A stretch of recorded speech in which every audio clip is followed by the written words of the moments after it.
What's up guys, Britain here with an awesome new LEGO Star Wars Rogue One set to review for you guys. This is the AT-ST Walker. It is set number 75153. It has 449 pieces and retails for around $40, which is kind of pricey, but after you actually build the set, it's really worth it. I think they did a really good job with this set. But let's go ahead and take a look at this awesome set.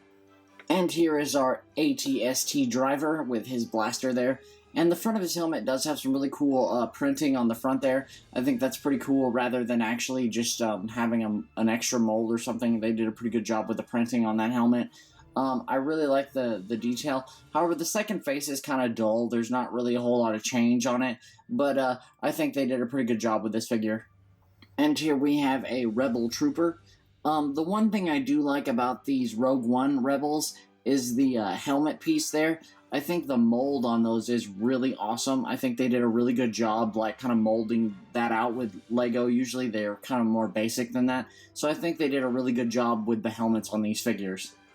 And here we have Baze Malbus, which is going to be quite a major character in the upcoming movie. We have some really cool, like, heavy blaster looking stuff here with his backpack there. And he has some immense detail all over this figure. He has a second face as well. But I think they did a really good job designing this figure. And it's just highly detailed. I just really think they did a good job with this figure. And here is our AT-ST Walker. And I think they did a really good job designing the set. I remember the early Star Wars sets really weren't all that much detailed like they are today. And so I think this is a really big improvement compared to some of the earlier models of these walkers like this.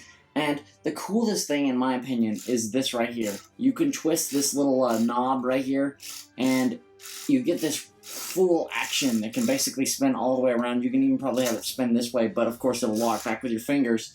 But I think that is like the coolest part of this whole set. You can just have it like just flat out like move its head in like a whole complete circle there, and it's really easy. There's not really a problem.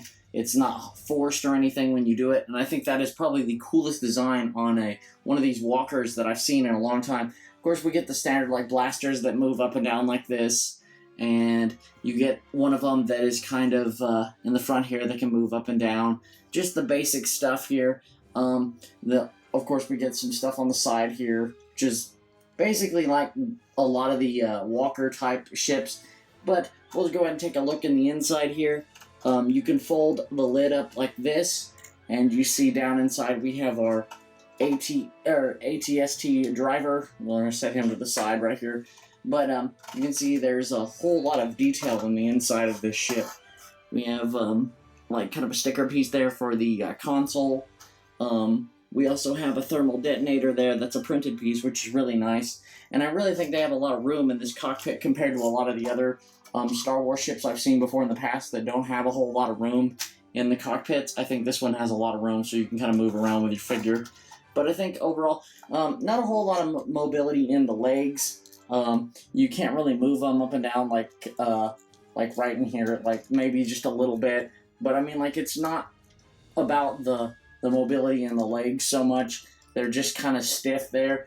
It is all about this head action here.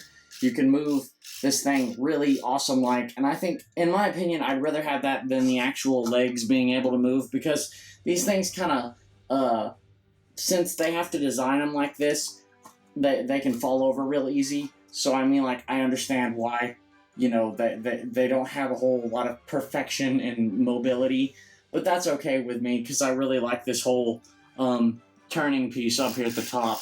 And you can see there's a lot of detail in the back there. There's some stickers, and, like, it's just overall a pretty awesome set.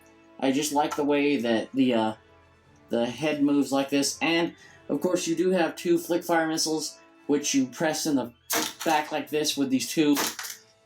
Basically, they're like little pull pins right there that will shoot your flick fires out the front here, and you can just load them back in however you'd like, or if you want to do it. They kind of flick fires kind of can be a pain, because, you know, you can lose them. That's why most sets include an extra one, because they can shoot kind of far compared to a lot of the older LEGO missiles. but I think they did a really good job designing the set. But, like I said, let me know in the comments below what you guys think about this particular set. Do you guys like it? Do you think the price is fair? Be sure to let me know in the comments and rate the set from 1 to 10, 1 being bad and 10 being awesome, and I will see you guys next time. Click the picture to see another video, or click the question mark to see a mystery video.